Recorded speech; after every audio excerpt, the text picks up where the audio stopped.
Ngiphinde ngibingelele futhi bazalwane egameni elihle lenkosi yethu uJesu Kristu waseNazaretha. Siyaqhubeka bazalwane nefundo.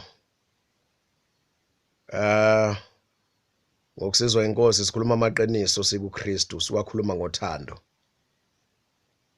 Umuntu mamthanda ukhuluma iqiniso. Mawufuna ukubona ukuthi umuntu uyakuthanda yini, obona ukuthi akutshela iqiniso. Ma umuntu egodlela iqiniso kodwa bese kutshela ngendebe zomlomo athi ngiyakuthanda, I love you, I care about you, kodwa akugodlela iqiniso akufihlele. Amazwi akhe awakhulumile ethi uyakuthanda, mzwana wathola iqiniso aphenduka inzondo kuwe. Ukuthi yazi umuntu bengenza isilime edlala ngami. Ethi uyangithanda kanti ungifihlela iqiniso. Mzwane walithola iqiniso ukuthi lo muntu ukhona akufihlele yona. Labazalwana abathi bayathandana nabafundisi abaholi abatshela abazalwane babo ukuthi ngiyanithanda, kwenziwe yonke lento eyenziwayo, bathengelana ama present, bathumelana izipho, bafonelane njalo now and then ngoba bethi bayathandana abacheckane, kodwa kunamaqiniso abawagodlile bezinceku zikaNkuluNkulu abawakhulumi kubantu ayovela ngelinye ilanga. And kuyoba buhlungu kulaba bantu ebenithi niyabathanda mase bethola iqiniso ukuthi benilazi iqiniso kodwa benithule, and futhi beningagcini nje ngokuthula beniligqiba nilwa nalo ningafuni ukuthi abantu balizwe. Egameni luthi nithi niyabathanda nifuna ukuthi balimale.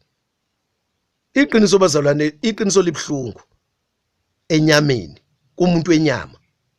But uma umuntu elamukela kumoya wakhe liyamkhulula abe ngokhulela. Mase lithola umuntu walomule iqiniso uyajabula abe nokuthula kube mnandi empilweni yakhe.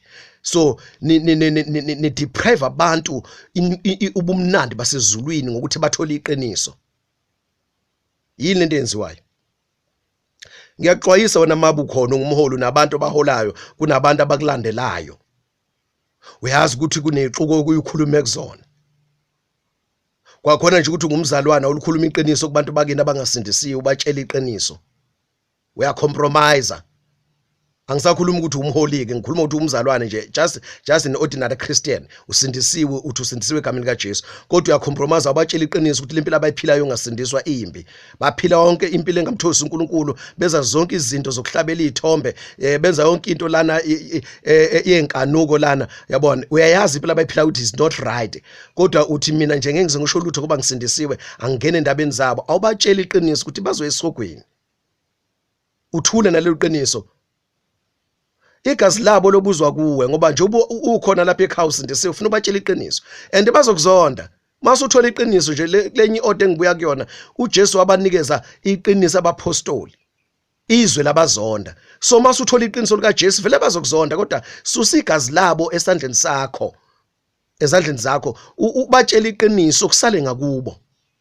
Uthi uJesu akakuthandi lokho. Mhlambe wena ulazi iqiniso ukuthi wagcina ukusindiswa nje kuphela, wangathola ama teachings ukuthi mase usindisiwe uyiphatha kanjani.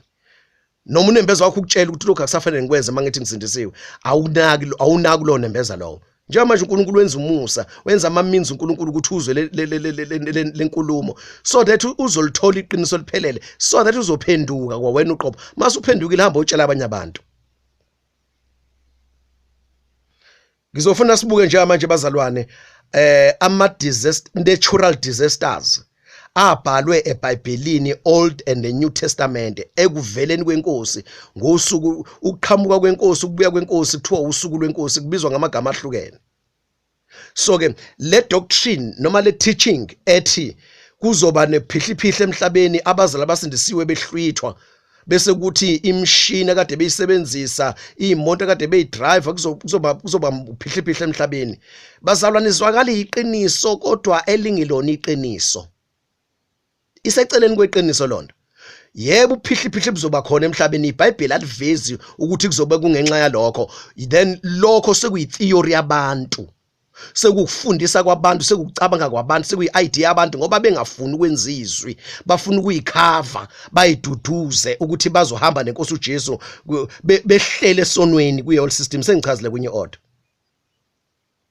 I-world system isona. Educational system, health system, political system, economical system, religious system, about all these systems that are controlling the world, that are controlling the people of this world. Ayisona yonke lama systems. uwahlanganisa ndawonye ayisystem evela kuSatan, a control Satan. That is how he controls people on earth. So ke manje awukwazi ukuthi wena uhleli kulezi izinto unake zona ubhizi ngazo, then bese uthi uyohlwitha bese kuba kusalukisa kuzola uyiqiniso lokho khona ubusapha uzoba khona emhlabeni. Ikhona into ezokwenzeka vele emhlabeni. Kuzoba amahliphihliphi, kuzoba nama disasters emhlabeni. Kodwa awakhozwa ukuthi abazalwane ingoba kade bedrive amabhasi bedrive amabhanoyi kwaphihliseka amabhasi namabhanoyi kwashayisana imoto kanjeyana. Akusikhona lokho, akukhozwa yilokho. Kukhozwa ukuvela kwenkosi uJesu. Mayivela inkosi uJesu kunezinto ezibhaliwe eBhayibhelini ezizokwenzeka ezobangela ama disasters emhlabeni. Kuzoba nenhlekelele, natural disasters in the heavens, on earth. Ngizoyibala nje manje ngizofunda amavesi uyizwele wena.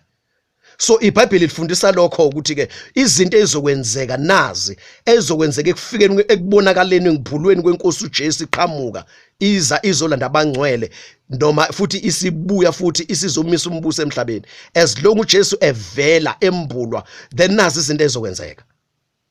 I-disaster ivela kanjalo emhlabeni, ezwini likaNkulunkulu ivela kanjalo ngokwezwi likaNkulunkulu.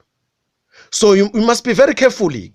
Ngoba manje lemfundiso le theory ethi uzoba ubhizi wena neminako yalelizwe eyisono ngoba isystem elezwe isono ubhizi nabe bese uJesu yakuhlwitha. Bese kusala ngoba athi ulapha ucontroller into ethile wayishiya lonto mhlawumbe ucontrol isiteshi silokhuzana lapha isiteshi sikagesi uyasicontrola lapha mhlambe ukwi-filling station ufaka upetrol emotweni, then khona umuntu obhemayo vele uhlwithwe lokhuzana iwe lapha nilokhuzana ebhawuzeni, then esikhathiwa lapha niqhumana lomlilo ku-ship house nani ziningi no kuzola kuyiqiniso lokho bazalwane. Lonto leyo uSathane ngobuciko bakhe ngobuqheli bakhe uyifakile leyo theory leyo abantu bayikholwa so that abantu bezorelaxa bahlale kuma systems ahlala umuntu anaka imnakalelizwe ethulindele ukubuya kaJesu uzothi mayefamba ezulwini ngoba nje usemukela uJesu sisindisiwe sekwanele, is fine, it's all right. Bazalwane, that's a lie, that's a deception. Uthi uNkulunkulu angitshela iqiniso njengamanje, phuma kuma systems elelizwe, dela konke uzuzidele nawe, uvumbe ukhethe ukuhlushwa ngenxa kaKristu Jesu. Izwe ngeke likuthanda, izwe lizokuzonda. Kuvumele lokho, kodwa ububhekile umklomelo omkhulu ozowuthola, inzuzo enkulu ozoyithola ezulwini ngenxa kaJesu Kristu omkholwayo. Ubheke uJesu ngokukholwa, uhambe ngokukholwa. uJesu akufice noma uhlushwa. Ngifundisile kwenye order ukuthi uNkulunkulu usazodila nabantu abahlupha abanye, abantu abathatha inqumo zokusaba uNkulunkulu, zokuhlonipha uNkulunkulu, zokuthosa uNkulunkulu, zokwenza intando kaNkulunkulu babahluphe. Then labo bantu abahluphayo, abahlupha abazalwane, uNkulunkulu usazodila nabo. Ngifundisile ngalokho. Ikhona iorder njalo, i-teaching. So ithatha isinqumo nje manje ukuthi udecide ukuthi uhlupheke nabantwana baNkulunkulu. 1, uJesu wahlupheka. 2, abapostoli bahlupheka. Ibandla laqala, the first church, in the book of Acts, then lahlupheka, lahlushwa ngenxa kaKristu. When uphuma discharge, abaprofeti in the Old Testament beqiniso bahlushwa, bahlushwa ngayo yonke indlela, bapersecute, ababulawa. Now when umntwana kaNkulunkulu sindisiwe, uneqiniso lezwi kaNkulunkulu, uzohlushwa like it or not, uzohlushwa. Umgudu ozohamba, umgudu okuhlushwa, afflictwa, okupersecutwa, uzohlukunyezwa, uzophathwa kabi. Then kuvumele lokho ngenxa kaKristu Jesu. uJesu makufica umbhekile, umlindele, wenza intando yakhe, uzondwa la emhlabeni ungathandwa, then you are ready for Jesus coming. And masudele konke kwalelizwe, uzobuka uphi kulezi zinto zalelizwe esho ukuthi ziyodala uphahlaphahla abazali behlutha benyamalala. Futhi abazali ngeke nje banyamalale kungabonakali, bazobonakala abazali mase behamba. Inye itheory engenile leyo abantu bafundiswa yona kanti ayilona iqiniso. Bazobonwa abazalwane, ngeke bavele banyamalale nje bangabona, bazobona ba uJesu mayesezobalanda uzobebonwa, uzovela emhlabeni. Ngizowafunda amavesi, ngwafundile, ngikhulumile kwenye order, ngikufundisile lokho. uJesu uzobonakala, uzokwambulwa, he shall be revealed, he shall be seen, uzobonakala. Njengamanje use invisible but he shall be visible. So mayibathatha uJesu abantu bakhe sikhathi bathatha kuzobe kubonwa lokho, kubonakala. So manje ke wena ubhizi nemnako yalelizwe, nabo bonke lububhizi nokuminyana nokuxakeka yonke lento ekudonsa left and right ekukhathazayo yalelizwe ongafikanga nayo egameni elithi ufuna impumelelo, egameni elithi ufuna ukuphila kahle, egameni elithi ufuna ukutamasa, ufuna ukubusa. Kusho ukuthi awunayo irevelation yensindiso gelekeqe, awunayo irevelation kaKristu, awunayo irevelation yomsebenzi kaNkulunkulu, yecebo likaNkulunkulu ngomuntu ukuthi athumele uJesu azomfela esiphambanweni. Awunayo irevelation yokuphila okuphakade, awunayo irevelation yezulu, awunayo irevelation yombuso kaNkulunkulu. Yebo khona ungaclaim ukuthi usindisiwe, but insindiso yakhe ayikapheleli. Umuntu usindiswe ngempela usindisiwe, kufanele uqale phansi umukela uJesu usindiswe, ngoba lokhu kusindisiwe ukusindiswa kokweduka. Okay, kule audio ngifuna sikhulume ngalonto bazalwane, ngifuna ukuprova lento engiyishoyo. Yabona, njengamanje ngi-expose i-theory e-wrong, fallacy engamanga.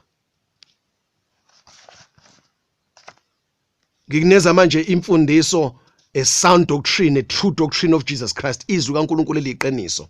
Ngoba abantu bakhulumile izinto bayinterpreta ngengqondo yabo, and bekhuluma yes bazinceko zikaNkulunkulu and balifunda izwi kaNkulunkulu banomoya ingcwele. Inkinga abaphelelanga ekutheni bayihlukanisele uNkulunkulu badele konke. Kusekhona ukhula oluyinto yalelizwe, oluyisystem yalelizwe kubo. As a result uSathane ucashe lapho bese litwist izwi kaNkulunkulu, ufundisa into enamandla kodwa twisted somewhere.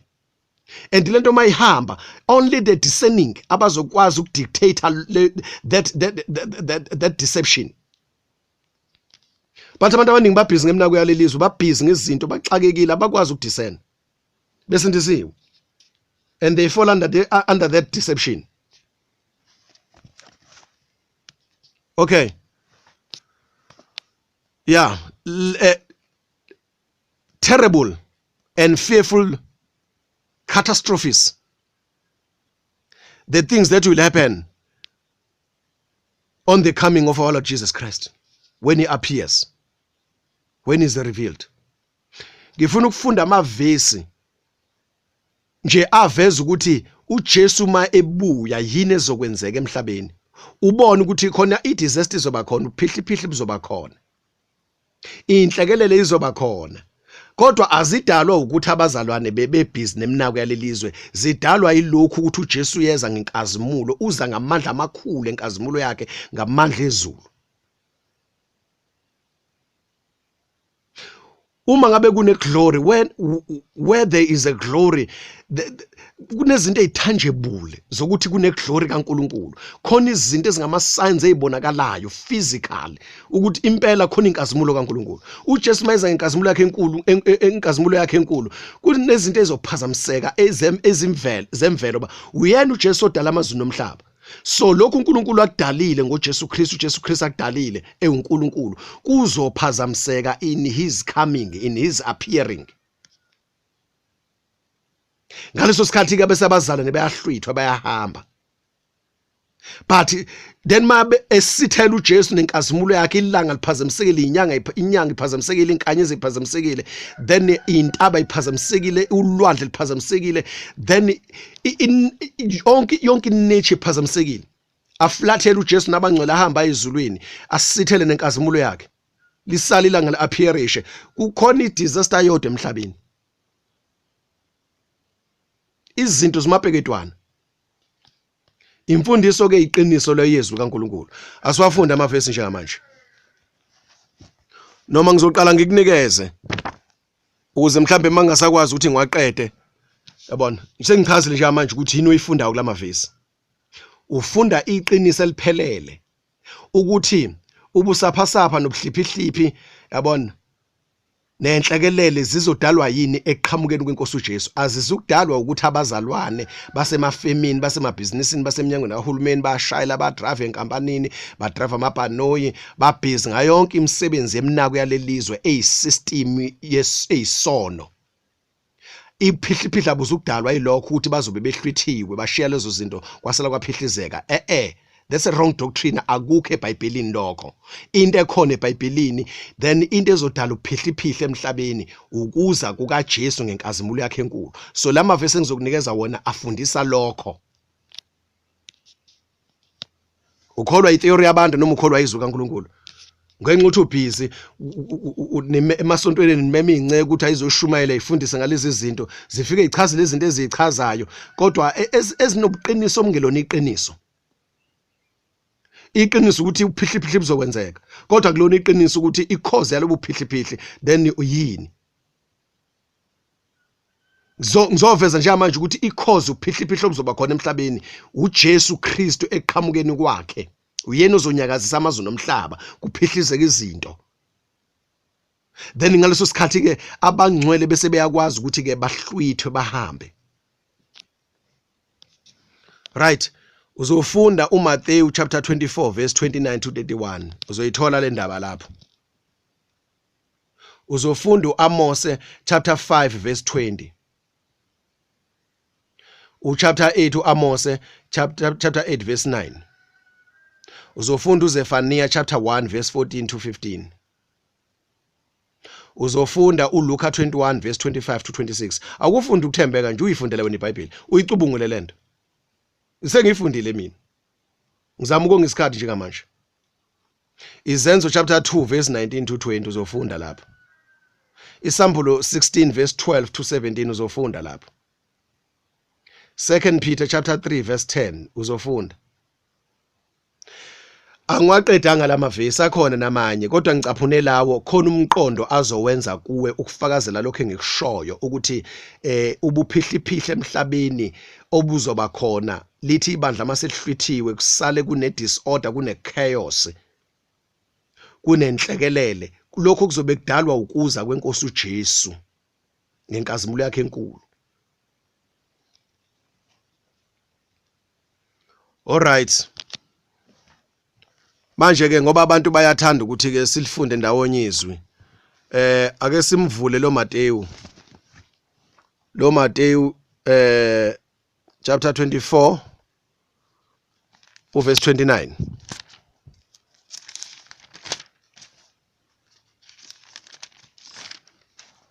yeah verse 29 to 31 Masinyane nje emva kosizi lwalezo zinsuku ilanga liyakufiphazwa inyanga ayikukhanya izinkanyezi ziyakuwa emkhathini namandla ezulu ayakuzanyazanyiswa that is an earthquake a greatest earthquake kuzonyakaziswa izulu lo amazulu onke anyakaziswe kunyakaza umhlaba awumagine ukuthi inezokwenzeka lapho uma kwenzeka earthquake akekho umuntu ongezukuyibona lento yokuza kwenkosi uJesu akekho umuntu ongezukuyifila ophilayo phansi komthunzi welanga khona amavesi asho njalo ilanga lizofiphaza kusho ukuthi ngeke linikeze ukukhanya kwalo nenyanga futhi nayo futhi ayikukhanya izocima izinkanyezi ziyakuwa emkhathini nje ubuyibona lapha izinkanyezi sibhakabhakeni zizowa phansi la emhlabeni kwenzakalani lapho namandla ezulu azonyakaziswa kuthi zonke lento i-lighting system will fail yabona ngoba ukhuluma ngelanga nenyanga nenkanyezi that is a lighting system izofeyila ekuzeni kwenkosi uJesu kusho ukuthi kuzoba mnyama emhlabeni enkathi kumnyama emhlabeni abantu bazobe bedidekile ushayisana imoto njengoba mawuthiwa kusemini 10 ekseni yenzeka lento yabuthi ilanga liphumile lapho kunokukhanya emhlabeni baya drive abantu bayehla bayinyuka vele kube mnyama kuthi kumnyama kuyinkanyezi ziwe lemhlabeni amabhano yandiza phezulu ashayiseke imkhumbo olwandle ishayiseke amabhasi emhlabeni abantu abasabonise kumnyama ngoba i-lighting system isifailile natural lighting system After that kwenzakalani in that moment kuzamazama amazulu shaking enkathi kuzamazama amazulu kuzamazama nomhlaba ngenkathi abantu kumnyama bengabona emhlabeni at the same time into enzakalayo futhi kuyasheka bayawa ngapha kuyizindlu wela phezulu kwabo ukuthi qedwa ukuthi uJesu uthatha abantu then into ezokwenzeka lapho uma uqhubeka ufunda lapho overstate khona kuyakubonakala isibonakaliso sendodana yomuntu ezulwini bese zikhala zonke izizwe zomhlaba yezwa ke i-lighting system isifailile sekumnyama manje emhlabeni kuzamazama umhlaba bayakhala abantu emhlabeni lento bazalana yenziwe ukuthi kuhlithwa abantu bakaNkuluNkulu bahamba noJesu lobu phihliphihle lento yenzakala yenza ukuthi abantu abankulunkulu bakuma systems bahamba noJesu. No. Njengoba bekuma systems nje mayenzeka lento babhizi banaka iminakelo elizwe nabo abanye abazobe bekhala lapho bazobe bengekho ready labo abantu basindisiwe kodwa basathanda impumelelo yalelizwe. Abanye bazokhala nabantu abangakholwa. Lithi iBhayibheli lithi khona kuyakubonakala the moment nje i-fail lighting system, natural lighting system, ilanga inyanga inkanyezi ziyawa kuyazama umhlaba kuba mnyama emhlabeni kuuniverse kuba mnyama yonke into, then kuzobe sekuqhamuka ini isibonakaliso sendodana yomuntu. Siyini isibonakaliso sendodana yomuntu? uJesu yena uqobo per se physically engakabonakali, kuzobonakala okuphekezela yena ukuhamba naye yini le inkazimulo. Kuzoqhamuka the lighting system yasezulwini, kuzoqhamuka iglory kaJesu, ukukhanya okudlula ilanga. uJesu that is sign yokuza kwakhe. Kuzobe sekubonakala khona bayakubona isibonakaliso sendodana, hayi ukuthi bobona indodana, bobona isibonakaliso, kusho ukuthi bobona ukukhanya. Then ngenkathi kumnyama emhlabeni umhlaba uzamazama namazulu zamazama, then sebebona ilight yenkazimulo kaJesu iza, then uJesu ucashe kuyo ke lokhuzana lonkazimulo. Uzoba njalo uJesu kubonakala kwakhe. Then umphumela walokho leso sibonakalisi yini soyenza kubantu emotionally, mentally, bese zikhala zonke izizwe zomhlaba. Makuthiwa zonke izizwe zomhlaba, all nations, then ama nations akhiwe ngabantu, kusho ukuthi bonke abantu akuzukhala nje kuphela amathe imngcele makuthiwa nations, but kuzokhala abantu kuzo zonke izizwe zomhlaba. Abantu bonke bazokhala ngento abazobe beyibona. Abasalibona ilanga abajwayele, abayibona inyanga abayijwayele, abayibona inkanyezi ziyalwa ziyawa zibulala abantu lapha phansi emhlabeni, kusheka umhlaba, kuzamazama umhlaba, kufa abantu, kuwa amabhilidi, bayakhala abantu umaye uphihliphihle. Then emva lokho bese bebona ilight enkulu iza. Hawu nanti ilanga livela, hayi kodwa le light lena ayilona ilanga. Bese beyakhala njengoba bengamkholwa nje uJesu. Wena ubhizi neminako yalelizwe, ubhizi nama systems zabo, ufuna ukuphumelela ngendlela yabo, awufuni ukuthi bakuhluphe, awufuni ukuthi bakuzonde, awufuni ukuphumela obala neqiniso lezwi likaNkulunkulu, ufuna ukuba mdibi kunye nabo. Then ngesikhathi bekhala uzokhala kunye nabo futhi, ngoba phela vele ukanye nabo njengamanje ngendlela zabo. Uma selento yenzeke njena izingane zakho zelapha eklasini kuzowenzakalani? Uzamazama umhlaba kuwamabhilidi apha eklasini, amanye amabhilidi angama double story, awe lapha aphahlazeke, kuzowenzakalani? Ingane zakho esebhasini iphumile itrip uziyofunda lapha noma ziyodlala, kwenzakalani? Wena usemsebenzini njengamanje, khona abantu abasemsebenzini, ama-ofisini abasebenza kuwona abazalwane, ibhilidi elikhulu, then linama stories. Abanye lapha for example eThekwini kunebhilidi elinama stories, uthola ukuthi 31st what floor, ubala ama stories lapha na u31 phezulu mawukhuphuka ibhilidi indlela khona umuntu ohlele phezulu. Then esikhathi kuzamazama umhlaba kumnyama, cisha ogesi, cisha ilanga, cisha yonke into, kuyazamazama kuyaphihlizeka, uhle lapha eoffice kwenzakalani? Ngoba umunake iminakelo elizwe, uJesu ekufica uvela ukule minakelo elizwe, umphumela ukuthi uzo-affecteka,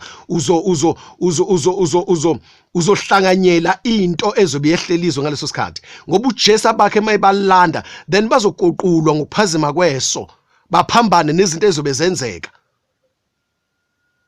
Wena ke manje unake iminakelo elizwe, lokho ohleli kukho ikhona uJesu mayifica ekuficela kukho, then uzoba i-victim.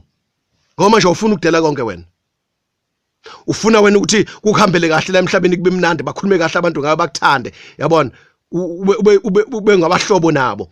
Ngapha usindisiwe, akwenzeke amanga, lelo vangeli lingamanga. Ivangeli iqiniso, uyahlukana nezwe, uyaphuma ezweni ngokupheleleyo. Izwe eli-system, not umhlaba, cosmos. Siphakamisa uJesu bazalwane inkosi. Right. Athi yabona ukuthi mangizokhuluma ngalama verse sonke kuzothatha isikhathi eside, kanti bekurathi makunikeza unifundela wena. Zonke ziyakuyibona indodana yomuntu, right? Athi yabona uverse 30 uthini? Khona kuyakubonakala isibonakaliso sendodana yomuntu ezulwini. kusho ukuthi lapha phezulu la kufuneka sibone khona ilanga alisekho ilanga lifiphaziwe licishile nenyanga icishiwe right bese sibona isibonakaliso isini isibonakaliso inkazimulo endodana yomuntu right then emva kwenkazimulo ziyakhala zonke izizwe zomhlaba ngoba khona into ezovela yini ezovela lapho zonke ziyakuyibona indodana yomuntu iza emafini ezulu inamandla nenkazimulo enkulu then immediately after the sign of his coming then kuzobe sekubonakala yini uqobo lithi iBhayibheli zonke ini izizwe ziyakuyibona indodana yomuntu uJesu Kristu zonke izizwe bonke abantu abakhile ebusweni bomhlaba bawumbona uJesu ivela phela into izovela sinyamalale nje right verse 31 iyakuthuma izingelosi zayo zokukhala no zayo ngokukhala kwecilongo okukhulu then sebembona uJesu ezemafini manje bese kuthunya ingilosi eyithuma ngokukhala kwecilongo okukhulu then kuzoba nomsindo ozozwakala emhlabeni wonke wecilongo lengilosi eyithunya uJesu kuyoqoqa abakhethiweyo kuyoqoqa abazalwane manje ziqoqe abakhethiweyo bayo emagumbini omane omhlaba kusukela emkhawulweni wezulu kuze kube komunye athi yabona ukuthi lento yonke iyabonakala bazalwane bayibona isimbo isign yokuza kaJesu bayibona indodana yomuntu uJesu evela right bese kuzwakala umsindo omkhulu wecilongo uJesu athume ngalo ukuthi ingilosi ziyoqoqa abakhethiweyo bayo emhlabeni wonke lento izobibona bazobe beyibona abantu bazobe bemangele bethukile besaba bekhala bazobe bekhala ethi enye version bazofeinda bazoquleka ngeke bafe kodwa bazoquleka athi umuntu mayethe phaphama ethi hey yilento ngibona noma uyaxoxela umuntu kade ngibonani mayithi uthi uyaphaphama izindlu amabhilidi abhidlikile izimoto ezishayisene bafila abantu bazo kade kumnyama emva lokho kwakhanya inkazimulo then emva lokho isikhanya inkazimulo kubonakala indodana yomuntu bathuka abantu angithi abayazi lento njengoba benaka iminako yabo yalelizwe nje benaka ukufunda kwabo befunda lezi incwadi lezi zamadimoni efundiswa lapha ezikoleni befunda amanga kaSathane ingqondo yabo igcwele lokho abayazi lento engikhulumayo njengamanje abanasikhathi nayo so bazobe beyishwama nje yabona izobe isurprise kubo that's why uNkulunkulu engithumile nje manje ukuthi angikhulume kanjena so that this is an awareness I'm just creating awareness lana iwake up call ukuthi papa man bazalwane khona into iBhayibheli elixoxayo engayinakile inakeni le iBhayibheli elixoxayo uma nifuna uNkulunkulu nombuso wakhe nokulunga kwakhe then nizoyizwa lento nizoyibona lento hayi lento engixishwana lapha ezikoleni hayi lento engixishwana lapha euniversities hayi lento engixishwana lapha emsebenzini babhizi lapha emsebenzini bathi bayakha badevelop umhlaba bakho umhlaba baphucula umhlaba basolve inkinga zale emhlabeni amanga kaSathane onke lawo buthi ububi njani buthi abantu bafa kanjani ubhizi ngoba manje ayindawo yonke lento abayenzayo ayisebenzi yonke lento abayenzayo bayafa abantu bayasha abantu esihogweni uphuthelwa amaqiniso amnandi kanje uJesu mayivela lapha abantu bazobe bexakekile bebhizi benake izobazuma lento bathuke baquleke abanye bazofa noma iBhayibheli ngashini ukuthi bazofa bakhona bazoquleka abangezukufa kodwa abanye bazofa ngesenzo zokuzamazama komhlaba nokucisha kwelanga nokucisha kwenyanga nokuwa kwezinkanyezi ziwele emhlabeni nokuzamazama kwamazulu ukuzamazama komhlaba kuwa amabhilidi bazalwane ifact isho njalo kuyintaba kuncibikala intaba siwafunda amavesi kuningi okuzothintakala lamavesi enginikeza wona uzowezwa kuzobe ngasekho ukuhlonipha kwabantu la nokufunda kwabo nalabo science abathenjiwe njengamanje abayizangoma ezifundile ososcience ababathakatha abafundile ososcience then kwabona bobe bekhala leso sikhathi uzowezwa amavesi khona amavesi engizowafunda lana Isambulu chapter 6 lapha ngasegcineni bayokhala babalekele entabeni sifihleni intaba sayisaba lento esiyibonayo manje kusho abantu abafundile kusho ikhulu kusho sopolitiki kusho president kusho amakhosi omhlaba kusho icebi Kobe ngasadlaliwe lapho ngasebhediwe. Ungaqhosha njengamanje ukhuluma kuba nakho kusenjena. Yabona? but ngiyaxwayisa nje manje ukuthi ikhonto ezokwenzeka xwaya uma lento uyikholwa ngoba vele ukuzamazama umhlaba sikubonile kuphumile endabeni uyakwazi iqiniso ukuthi umhlaba uyazamazama iqiniso ukuthi izulu liyaduma iqiniso ukuthi khona ukuthi ilanga uma ilanga lingakhanyi basana kubamnyama ezweni uma ilanga lingekho. So in nature yonke izophazamiseka lezi zinto abantu abayithembile ogesi babo laba kuzophazamiseka. Yonke lento abayakhaya abantu ngokuhlakanipha kwabo ngeke imelane nalento ezibenza ngalesi sikhathi. Kuhle njengamanje ukuthi uyicashele kuJesu. Ubeza beyidwala lakho. Ngoba uma ungakuye uzophepha kuyo yonke lento. Hawu.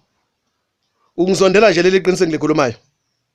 Ngoba ubufuna ukuthi ngavezi ukuthi le system yakho busy ngayo njengamanje lokhu uphumelela kwakho kaSathane. Ngakutshela lo qiniso lelo. Befune ngikufihle lokho. Uzophuma kanjani kulento uma ungazi ukuthi mangakutshela kaSathane ukuba iyakubambezela uSathane ukubambe ngayo ilona hook leli ilona net uSathane akuvalele kulo uSathane ukubambile ngenetha lakho ukuvalele ungowakhe.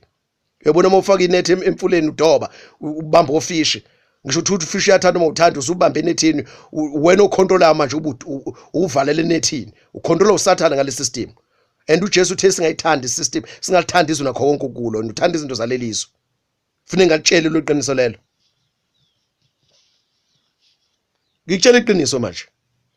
Nansi into ezokwenzeka emhlabeni. Then awumagine ke lapho uJesu sebathathile sebeqoqiwe bonke ingelosi abaqoqa emakhoneni onke omhlaba wabathatha uJesu wahamba nabo wasithela bese kuyaqhubeka ke lokhu ke okuyineture ke imvelo livela ilanga ivela inyanga nani kuyobe kunjani emhlabeni. Ilwane zizophazamiseka olwandle ngesikhathi kuzamazama umhlaba kuyinkanyezi yabona awuthule nje uyicabanga lento into ezokwenzeka. Usehambile manje uJesu eflathele nabangcwele bakhe abakhethwe bakhe kwenzekalana emhlabeni.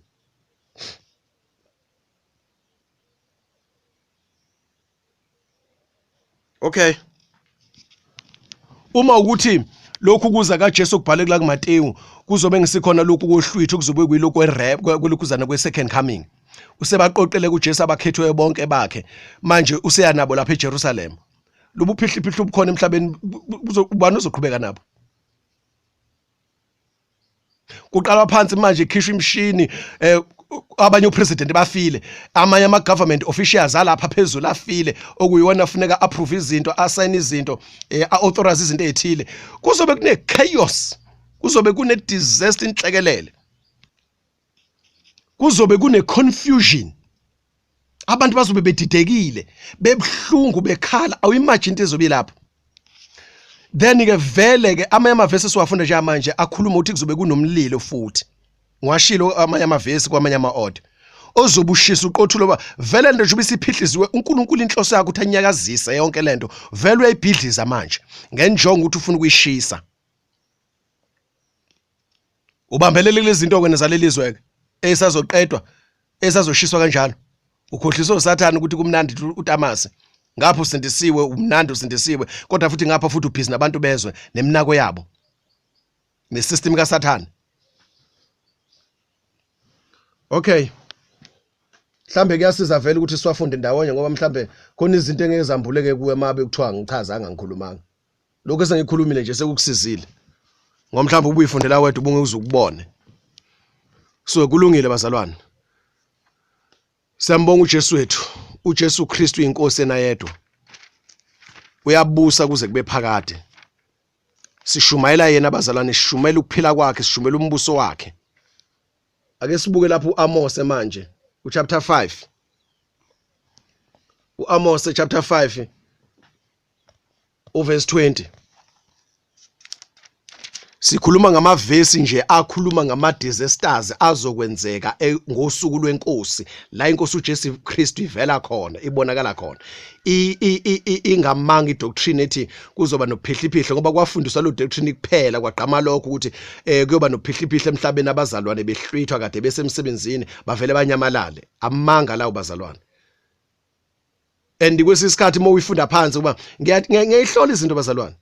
Nginesikhathi sonke njengoba ngidele konke ngiyacubungula ngiya-analyze ngithatha ama-version ahlukene ngithatha ama-commentary ngithatha ilokhuzana ama-study bibles ngiwabekelana ngibezwa abantu ngizwe ukuthi i-theory yabantu lena ma umuntu ufunde lonto leyo bese uyahamba uyishumayela ngexa ukuthi abantu abanasikhathi sokuyifundela uhamba uyishumayela lonto leyo then ukusizwa umoya engcwele bazana ukubona no lana kuzalwa kuyiqiniso kodwa engelona futhi iqiniso.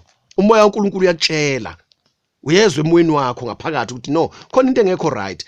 Uqhubeka ucubungula, uqhubeka uthandaza akusiza umoya engcwele ambulu ukuthi nansi into engekho right. Nansi imfundiso emile.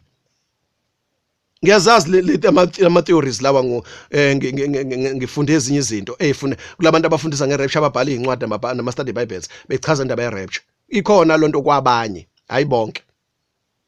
Khona inceke ngizwile efundisa ngerapture ishumela ngerapture ziyikhuluma zichaza lonto kwaduka abantu abaningi.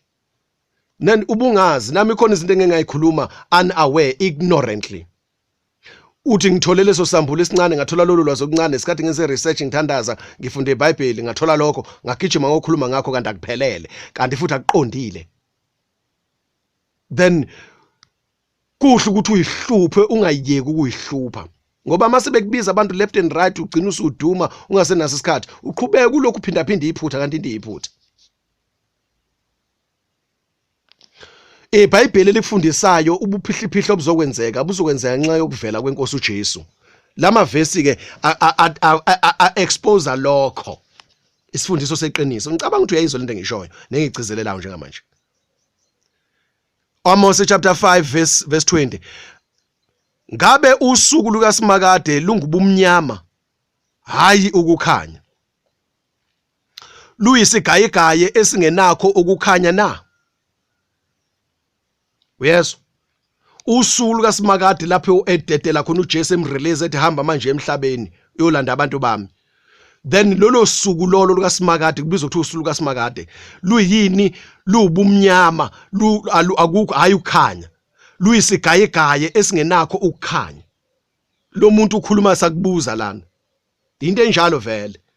Njoba kuzozama nje amazulu nomhlaba ilanga lifiphazwe leli verse lika Amos lifakazela lesibuya kulona kuMateyu ukuthi ilanga lizofiphazwa inyanga ayikunikeza ukukhanya inkanyezi izowe ezulwini wele emhlabeni i-lighting system izophazamiseka but isign yokubuya yokuza kaJesu yini inkazimulo ukukhanya okukhazimulayo ukukhanya okukhulu kuzobe sekubonakala kuphi kulobu bumnyama lobu ngesikhathi abantu bedidekile emhlabeni kumnyama kuzamazama umhlaba then kuyinkanyezi ngapha izinto amabhilidi ayawo kushayisana izinto kuvutha imalanga bomlilo laphana kusha izinto then ngenkathi kwenzeka yonke lonto abantu besaba bethuthumela bayaquleka abanye then bese yabonakala uJesu eqhamuka lama verse ayafakazelana nje right sise kuyu Amos chapter 8 manje uverse 9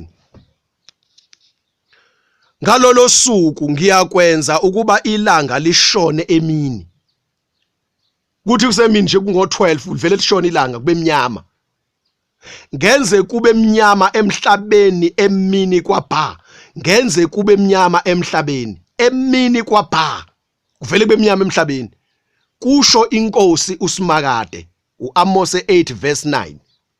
Nazi izinto ezokwenzeka bazalwane elazi lamnandi izwi kaNkulunkulu. Musani lo nithatha izinto enifundiswa ngabantu ngemingqondo yabo ekhohlakele yonakele engcolile ekhuthaza ama systems alelizwe kaSathane abayifunela udumo lwabo nengcebo yabo abanakisiso sabo bese bangazathi sebekhuluma izinto ezinkulu abanisusi la nihleli khona endaweni uNkulunkulu angathokozi kuyo iworld system bayanikhuthaza ukuthi niqhubekeni bekuyo banithembisa ukuthi uJesu uzonithatha nilapho nizofa ngempela nizofa ngene ungabi nalo ulwazi kuyabhubhisa uthi Hosea chapter 4 verse 6 abantu bambabhujiswa kuswela ulwazi ungabi nalo ulwazi kuzokubhubhisa uzofa uzoyibhujisweni right bazalwane uZefaniya laphana uZefaniya chapter 1 uma ukhuluma ngoAmos oZefaniya oObadiya oJohn laba prophet laba banezincwadi abanamapage amancane abangabhalanga izinto eziningi so akulula ukuthi usheshe bathole bangasegcineni kweTestament elidala yabona ukuze baze bophela lapha kubani kuMalaki ulifunde udadisha iBhayibheli lakho uye lapha kwicontent uthi iBhayibheli liqukethe ini liyakuvezela ukuthi khona iTestament elidala khona iTestament elisha then ucheck incwadi zeTestament elidala ukuthi iziphi incwadi ebhaliwe khona zilandelana kanjani. So ke akulula ukuyithola lezi incwadi bazalwane ngoba zinamapage amancane, zinamathelene. Yabona? So kwesisikhathi kuyasithatha nje phela isikhathi uvula ungafiki khona. So uye ngasekugcineni kwazo kanti kungasekuqaleni kwazo. Ngikhuluma ngento eyenzakalayo bazalwane. Siyambonga uJesu wethu egameni kaJesu Kristu waseNazaretha. Sizofunda abantu bazalwane uZefaniya chapter 1, right? Sizofunda uverse bani ngoba ngiyathanda ukweqa amanye amavesi bazalwane kodwa manje angazi uma mhlambe masufunda usowedwa uzoyizwa nilento. Yabona? Uzoyizwa nilento. So ke uma uya ngapha kwi-content ngoba amavesi incwadi lezi engajwayele ukulokhuza ukuvulwa. So ziyacasha. So kufuna ukubheke ngapha lapha makuthiwa incwadi zeTestament elidala ubheke lapha ukuthi uZefaniya yabona uqala ku page ikhasi upage 877, right? Uzomthola lapha eqala khona uchapter 1 877. Then uma suvula right ngithe bani bazalwane sivula bani ya uZefaniya 877 chapter 1 uverse 14 kuya ku 15. Okay, verse 14 kuya ku 15. Usuku olukhulu lukaSimakade seluseduze lusondele futhi luyashesha kakhulu. Umsindo wosuku lukaSimakade uwusizi. Umsindo wosuku lukaSimakade uwusizi neqhawe liyakuqandula lapho lolo suku verse 15 lolo suku usuku lolaka, usuku lokuhlupheka nosizi, usuku lomonakalo nencithakalo. Yezwa ke uma ungafunda ngesingisi uzozwa kahle mangikhuluma ngama natural disasters. Usuku lomonakalo kuzonakala izinto, kuphihlizeka izinto nencithakalo, kuzochithwa izinto, right? Usuku lobumnyama nethunzi elibi, usuku lwamafu nesigayigaye. Uchaza usuku kaJehova lapho uma uJesu eseqhamuka. Alright, masibuyele emuva le kuLuka bani Luka 21 uverse 25. Luka 21 verse 25. uJesu wayesethi kubo, no sorry, Luka 21 verse 25 uverse 25. Kuya kuba khona izibonakaliso elangeni, enyangeni nasezinkanyezini. Ukuza kaJesu bazalwane kuphekezelwa ama-signs in the sun, in the moon and in the stars. Angeke singaboni ukuthi uJesu uyeza manje because kuyobe kuphekezelwa phambi kwaJesu, kuyobe kuhamba ama-signs abikezela ukuthi manje useyeza, usezoqhamuka. Into engafihliwe lo bazalwane, into esobala, right? Kuya kuba khona izibonakaliso elangeni, enyangeni nasezinkanyezini. Izizwe emhlabeni zehlelwe usizi nokudideka ngenxa yokuhlokoma kolwandle nokudlanga kwamaza alo. Ulwandle luzogubha amagagasi amakhulu abangumusindo osabisayo. Labantu abakhetha uzokolwandle njena kuma coastal areas bazoba nenkinga and umsindo uzozwakala kude ukuthi nantu ulwandle luhuba amagagasi amaza alo. Bazosaba abantu bathuthumele ngaleso sikhathi kunezinto ezenzakala elangeni, akukho la bezobalekela khona. Alright, no 26 bazalwane. Abantu bayakuquleka ngenxa yokwesaba nangokulindela lokho okuya kwehlela umhlaba, ngokuba amandla ezulu ayakuzanyazanyiswa. The heavenly powers will be shaken. There will be a quake. There will be a quake, shaking. Ayukuzanyazanyiswa. Alright. Iqiniso lezwi ke libazalwane lifundiswa iBhayibheli. siqekelele abazalwane singafundisi ini ukuhlakanipha kwethu yabona ngoba abanye abantu bafundile bafunda bacubungula kodwa umoya engcwele bamshiya ngaphandle yabona baqhamuka manje sebeqhamuka nento ngama ideas zabo kodwa ehlobene encikile eBhayibhelini. Izenzo chapter 2 verse 19. Izenzo zabapostoli chapter 2 from verse 19 nobani no 20. Ngiyoveza izimangaliso esibhakabhakeni phezulu nezibonakaliso emhlabeni phansi, igazi nomlilo nesikhatha sentuthu, a pillar or a cloud of smoke. Njengamanje umhlaba kunendawo ezigcwele ama-volcano, lezi ndawo kuthiwa ama-volcanic what places. Uyayibona lento, ubone insika, ubone intuthu, umuso omkhulu. Uyazama kusheka umhlaba laphana, kuyaqhuma intaba, kuqhuma umlilo. Iyenzeka njengamanje lonto, hamba uGoogle uzoyibona. iBhayibheli laprofetha ngayo. Okay. Ilanga liyakuphenduka ubumnyama, inyanga iphenduke igazi ngaphambi kokuba kufike usuku olukhulu nolubalulekileyo lwenkosi. Uverse 21 asele sisufunda noma bengawubhalile laphansi.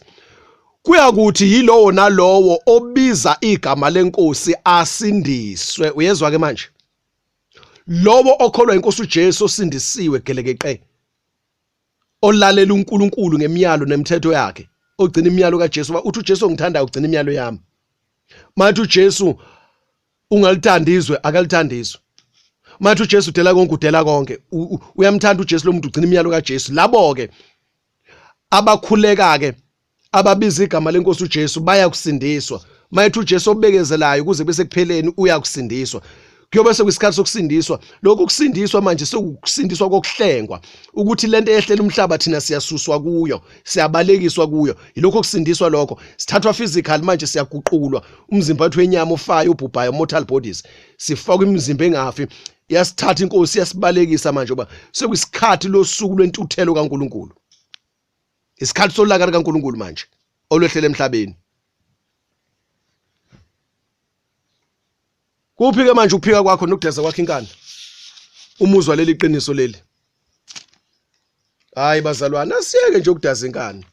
Ngoba naze siwe sashumela ingqondo yethu, sashumela ukuhlanipha kwethu, sashumela ukwazi kwethu. Ngoba sithi sifuna abantu ukuthi sithole ixuku zisilandele. Bangana nabantu emhlabeni. Labantu abakulandela bangakanani?